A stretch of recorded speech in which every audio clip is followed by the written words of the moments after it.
Namaste students, welcome to 7th Standard Social Science. Today we are going to see Unit 4 History, the Delhi Sultanate continuation. In last class we learned the Ghalji dynasty. Today we are going to see about the Tughlaq dynasty. So see in this map, Tughlaq dynasty.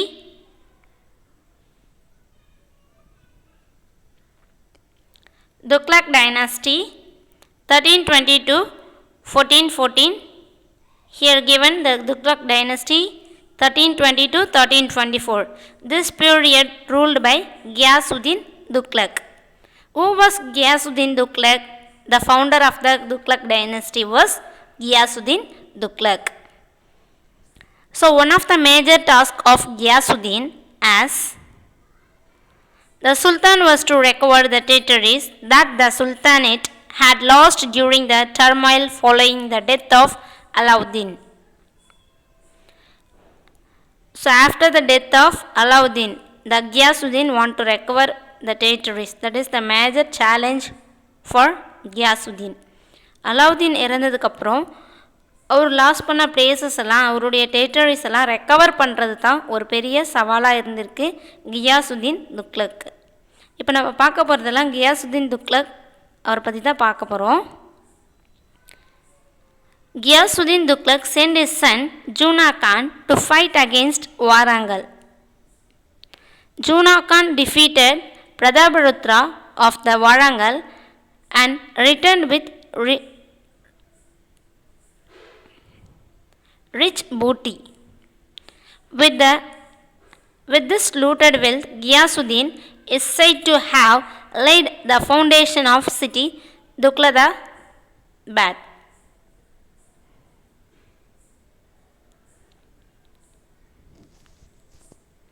Near Delhi, however, as Alauddin treacherously killed his uncle, Juna Khan was said to have killed his father and ascended the throne with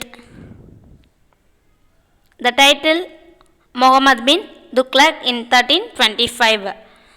So Ghiyasuddin Tughlaq, founder of the Tughlaq dynasty, நம்ம பார்த்தோம் இல்லையா, Ghiyasuddin Tughlaq அவருடைய Sun ஜூனா கானை வாராங்கலுக்கு அனுப்புகிறார். அங்கே இருக்கக்கூடிய ரூலரை defeat பண்ணிவிட்டு அங்கே இருக்கக்கூடிய வெல்த்தெல்லாம் பிளான் பண்ணிட்டு வர்றதுக்காக, கொள்ளையடிச்சிட்டு வர்றதுக்காக. ஸோ ஜூனா கானும் என்ன பண்ணுறாரு, வாராங்கலுக்கு போகிறாரு. அங்கே இருக்கக்கூடிய ரூலர் பிரதாபருத்ராவை டிஃபீட் பண்ணுறாரு. அங்கே இருக்கக்கூடிய ரிச் பூட்டியை அவருடைய நேட்டிவ்க்கு கொண்டு வர்றார். ஸோ அந்த ரிச் பூட்டி, அந்த வெல்த்தை வச்சு என்ன பண்ணுறாரு, இந்த கியாசுதீன் துக்ளக் துக்லகாபாத் அப்படின்னு சொல்லக்கூடிய ஒரு புது சிட்டியை க்ரியேட் பண்ணுறாரு டெல்லியில். சரிங்களா, near Delhi he created the Tughlaqabad. How? With the help of this rich booty. அவர் கொண்டு வந்தார் இல்லையா, ஜூனா கான் கொண்டு வந்த ரிச் பூட்டியை வச்சு ஒரு புது சிட்டியை க்ரியேட் பண்ணுறாரு. என்ன தான் ஜூனா கான் ஒரு ரிச் பூட்டியை கொண்டு வந்து அவருடைய ஃபாதருக்கு கொடுத்தாலும் கூட அலாவுதீன் அவருடைய அங்கிளை எப்படி ட்ரெச்சரஸ்லி கில்டு, அதாவது ஒரு துரோகம் இழைக்கக்கூடிய வகையில் அலாவுதீன் அவருடைய ஃபாதர் இன் லாவை எப்படி கில் பண்ணாரோ அதே மாதிரி ஜூனா கான் அவருடைய ஃபாதர் கியாசுதீனை கில் பண்ணிவிட்டு அந்த அரியணையில் போய் உட்காரார். he ascended the throne with the title. இந்த ஜூனா கான் என்ற பேரை முகமது பின் துக்ளக் அப்படின்னு மாற்றிட்டு 1325 அந்த பிளேஸில் ரூல் பண்ண ஸ்டார்ட் பண்ணுறார். he captured the throne. அவர் அரியணை ஏறுறாரு. So Ghiyasuddin Tughlaq the founder of Tughlaq dynasty. அதுக்கப்புறம் யார் ரூல் பண்ணுறாங்கன்னா அவருடைய son Muhammad bin Tughlaq 1325 to 1351. So இவரை பற்றி பார்க்கணுன்னா ஒரு ஃபேமஸான ரூலர். இருந்தாலும் இவர் நிறைய ரெஃபார்ம்ஸ் கொண்டு வந்தார். ஒரு சில ரெஃபார்ம்ஸ் சக்ஸஸ் ஆச்சு. பட் நிறைய ரெஃபார்ம்ஸ் பார்த்திங்கன்னா சக்ஸஸ் ஆகாமல் அவர் மாற்றி மாற்றி என்ன பண்ணார், அவருடைய பிளானை சேஞ்ச் பண்ணிட்டார். ஃபார் எக்ஸாம்பிள் கேபிட்டல், அவருடைய கேபிட்டலை ஷிஃப்ட் பண்ணார். அந்த ஷிஃப்ட் பண்ணுறதுலேயும் நிறைய ப்ராப்ளம்ஸ் வந்தது. நெக்ஸ்ட்டு பார்த்திங்கன்னா அவர் வேறு என்ன ரெஃபார்ம்ஸ் கொண்டு வந்தார் பார்த்திங்கன்னா ரெவென்யூவில் ஒரு சில ரெஃபார்ம்ஸ் கொண்டு வந்தார், சீர்திருத்தங்களை கொண்டு வந்தார். அதுவும் ஒரு சில ப்ராப்ளத்தை க்ரியேட் பண்ணதுனால அதுவும் ஆச்சு, அவருடைய பிளானை மாற்றிக்க வேண்டிய நிலைமை வந்தது. ஸோ இந்த மாதிரி நிறைய விஷயங்கள் இருக்குது அவரை பற்றி பார்க்குறதுக்கு இன்ட்ரெஸ்டிங்காக. ஸோ நம்ம இப்போ ஒரு சில விஷயங்களை மட்டும் பார்க்கலாம். So Muhammad bin Tughlaq was a learned man, yet he was a person cruelty. Alauddin had conquered, looted and left the old ruling families his dependents. So Muhammad bin Tughlaq ஒரு நல்ல ஒரு படித்தவர். என்னதான் அவர் படிச்சிருந்தாலும் கூட ரொம்ப குரூரம் சொல்லுவாங்க இல்லையா, ஒரு கொடுமைக்காரர் சொல்லலாம் இல்லையா. ஸோ அந்த மாதிரியான ஒரு பர்சன். ஏன் அப்படி சொல்கிறோம் அப்படின்னு கேட்டிங்கன்னா, ஃபார் எக்ஸாம்பிள் அலாவுதீன் நிறைய பிளேசஸ் கேப்சர் பண்ணார், அங்கே இருக்கக்கூடிய வெல்த்தை கொள்ளையடித்தார், அவருடைய ஃபேமிலிஸை என்ன பண்ணார், அவரை டிபெண்ட் பண்ணி இருக்கிற மாதிரி பண்ணார். யார்? அலாவுதீன் கல்ஜி. ஆனால் முகமது அவருக்கு அகெயின்ஸ்டாக அப்படியே கான்ட்ராஸ்டாக இருந்தவர் தான் இந்த முகமது பின் துக்ளக்ன்றவர். ஸோ எப்படி இருந்தார் பார்த்தீங்கன்னா, அவருடைய மெயின் இந்த முகமது பின்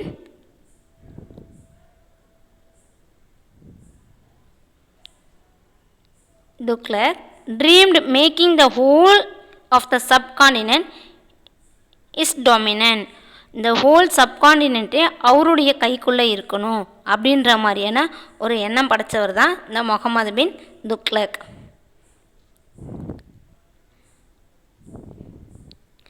நெக்ஸ்ட் அவரை பற்றி பார்க்கணுன்னா,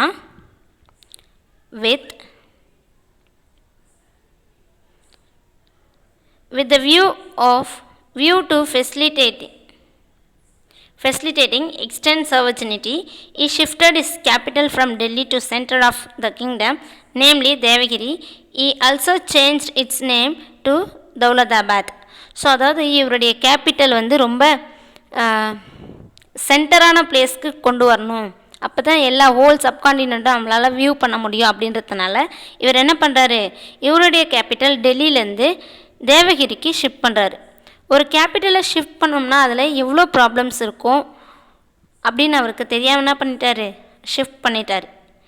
ஸோ அந்த தேவகிரின்ற பிளேஸை தௌலதாபாத் அப்படின்ற ஒரு நேமையும் கொடுக்குறார். யார்? Muhammad bin Tughlaq. So when Muhammad himself decided that the move was a mistake, he ordered to return to Delhi as its capital again. First என்ன பண்ணிட்டார், டெல்லியிலேருந்து தேவகிரிக்கு ஷிஃப்ட் பண்ணிட்டாரு. அந்த தேவகிரிக்கு தௌலதாபாத்னு பேர் வச்சுட்டாரு. அதுக்கப்புறம் யோசித்து பார்க்குறாரு, அது ரொம்ப கஷ்டமான ஒரு விஷயம் அப்படின்றதுனால அவருடைய மிஸ்டேக்கை ரியலைஸ் பண்ணி இவருடைய கேபிட்டல் டெல்லியிலேருந்து அகெயின் ஷிஃப்டட் டு, இவருடைய கேபிட்டல் தேவகிரியிலேருந்து அகெயின் டெல்லிக்கே மாற்றிட்டார். ஸோ இவரை பற்றி ஒரு ஃபாரின் ட்ராவலர் என்ன சொல்லியிருக்காரு, இபின் பாட்டுடான்றவர் மொராக்கோ ட்ராவலர். அவர் இங்கே விசிட் பண்ண வந்திருக்காரு அந்த பீரியட். அப்போ முகமது பின் துக்ளக் பீரியடில் அவர் கூட இருந்தவர். அவர் என்ன சொல்கிறாருன்னா, Delhi found Delhi empty abandoned and had but a small population. ஒரு காலியான ஒரு abandoned ஒரு பிளேஸ். அந்த பிளேஸ் பார்த்திங்கன்னா ரொம்ப எம்டியாக இருக்கக்கூடிய பிளேஸ், அங்கே லெஸ் பாப்புலேஷன் இருக்கக்கூடிய பிளேஸாக தான் அந்த டெல்லி இருந்தது அப்படின்னு இபின் பாட்டுடா மொராக்கோ ட்ராவலை மென்ஷன் பண்ணியிருக்காரு அவருடைய புக்கில். சரிங்களா? ஸோ இவர் ஷிஃப்ட் பண்ணார் இல்லையா, டெல்லியிலேருந்து தேவகிரிக்கு ஷிஃப்ட் பண்ணார் முகமது பின் துக்ளக் அவருடைய கேபிட்டலை. ஸோ அந்த பீரியடில் எந்த மாதிரியான ப்ராப்ளம் வந்ததுன்னா, ஸோ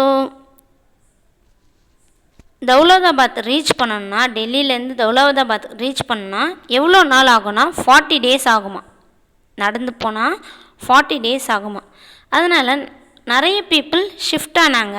ஒரு சில பேர் ஹைட் தெம்செல்ஸ், அவங்கள என்ன பண்ணாங்க, மறைஞ்சிக்கிட்டாங்க, வேறு இடத்துக்கு போயிட்டு மறைஞ்சிக்கிட்டாங்க, யாரும் ஷிஃப்ட் ஆகலை. ஸோ இதை பார்த்து என்ன பண்ணார், இவர் ரொம்ப க்ரூயல்ட்டி பர்சன் இல்லையா, ரொம்ப பனிஷ்மெண்ட் ரொம்ப ஹெவியாக தரக்கூடியவர் இல்லையா. ஸோ அதனால் யாரெல்லாம் இந்த மாதிரி ஹைடாக இருக்காங்களோ அவங்களெல்லாம் கண்டுபிடிச்சி அவங்களுக்கு பனிஷ்மெண்ட் கொடுக்க ஆரம்பித்தார்.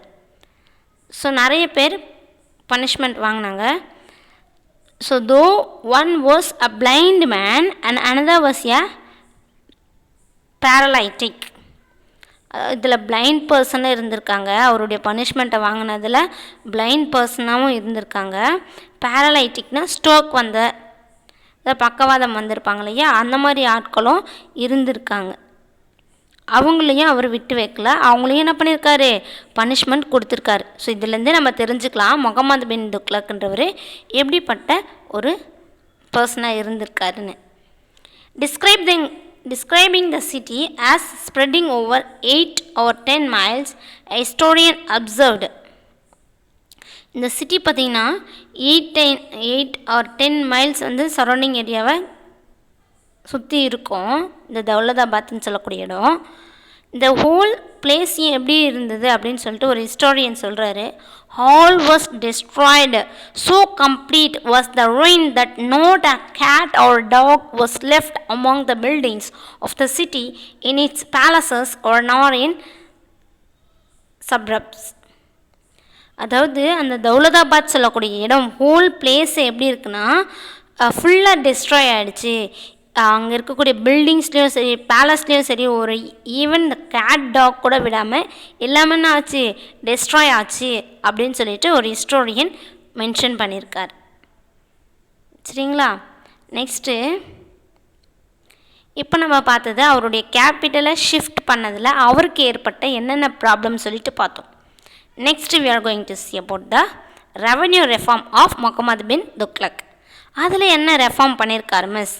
Tughlaq changed the Alauddin system of revenue collection, grain order to the land revenue, which was increased, should enforced, forward he collected in money. இவர் என்ன பண்ணார், அலாவுதீன் கால்ஜி பீரியடில் அலாவுதீன் எப்படி டேக்ஸ் கலெக்ட் பண்ணார்னா, லேண்டை கொடுத்துட்டு லேண்டில் என்ன கல்டிவேஷன் பண்ணுறோமோ அதனுடைய கிரெயின்ஸை வந்து கொடுக்கலாம், நம்ம என்ன விளைவிக்கிறோமோ அது அரசுக்கு கொடுத்தா போதும்னு சொன்னவர் தான் அலாவுதீன். ஆனால் முகமது பின் என்ன சொல்கிறாரு, மணியை தான் நீங்கள் தரணும், நீங்கள் கல்டிவேஷன் பண்ண கிரெயின்ஸ் தரக்கூடாது, நீங்கள் மணியாக கொடுக்கணும் அப்படின்னு சொல்கிறாரு.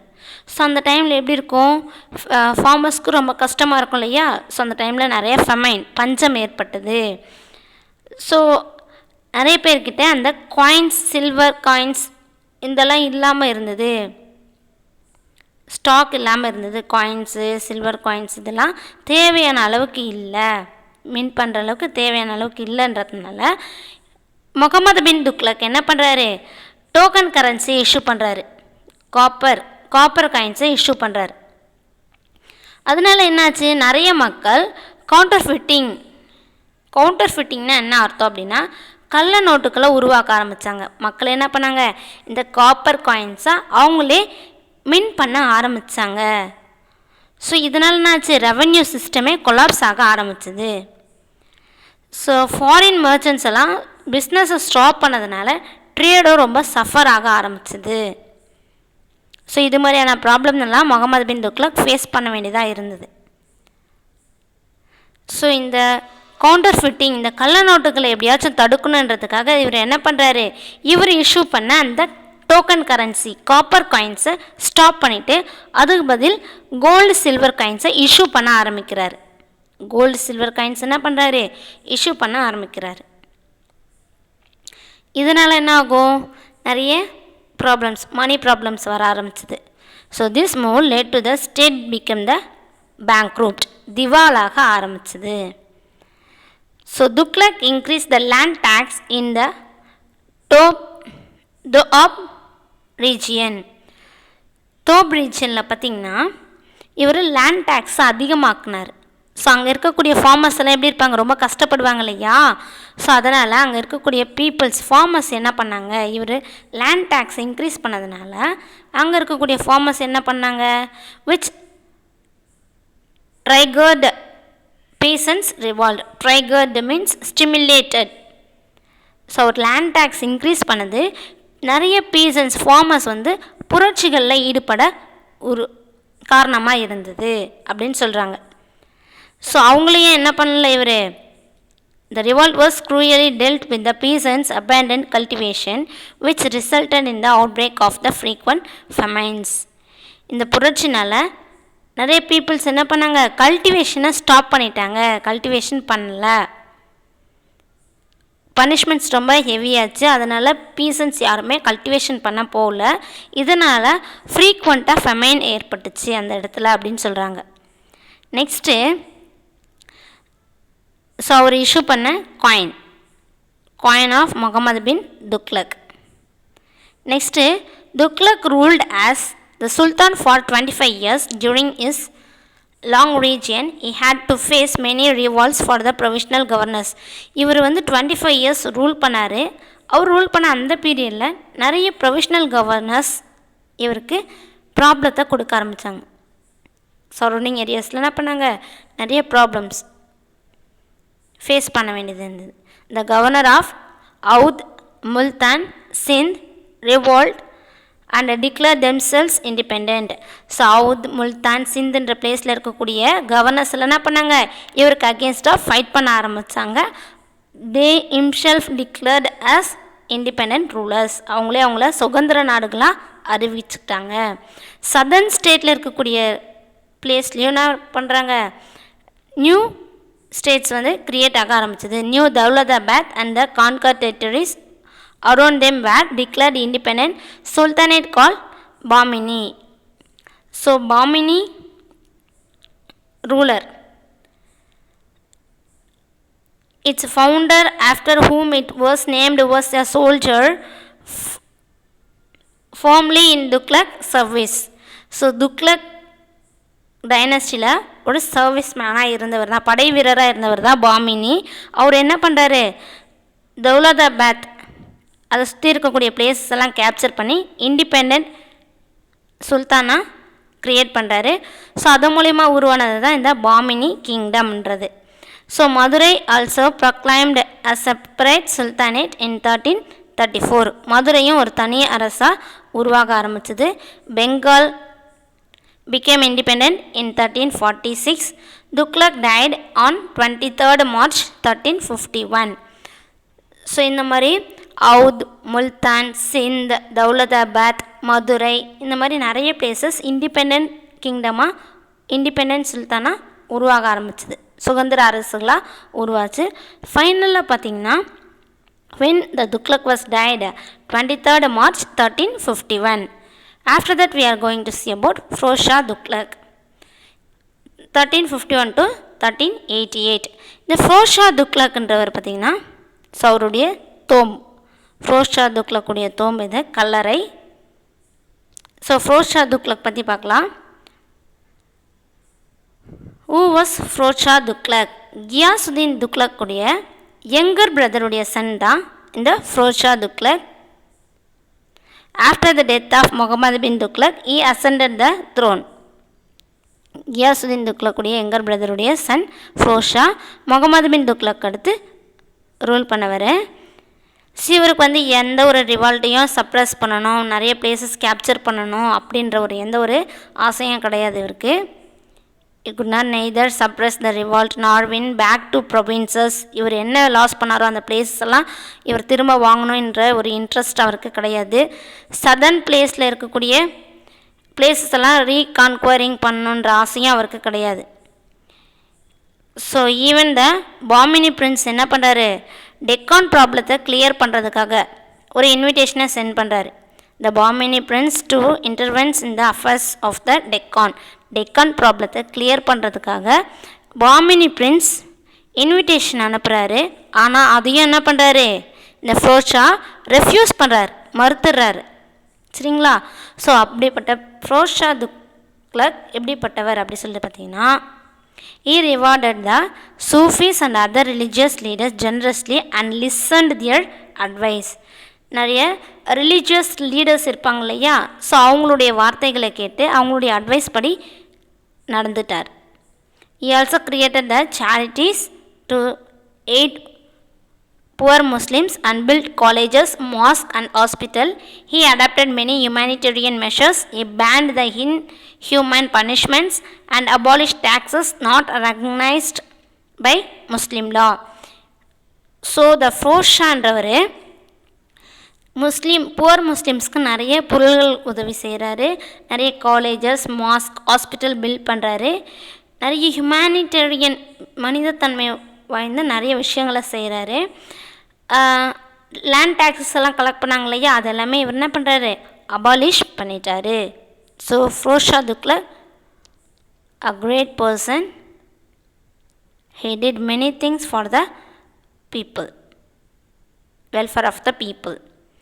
ஸோ அக்ரிகல்ச்சரல் ப்ரொமோட் பண்ணுறதுக்காக அக்ரிகல்ச்சரலிஸ்ட் ஃபார்மர்ஸ் கிட்ட என்ன பண்ணல, அவங்க வாங்கியிருந்த டெப்ட், அது எல்லாமே டெப்ட்னா கடன் எல்லாமே வேவிங் ஆஃப் பண்ணுறாரு, தள்ளுபடி செய்கிறார். வேவிங் ஆஃப் மீன்ஸ் தள்ளுபடி.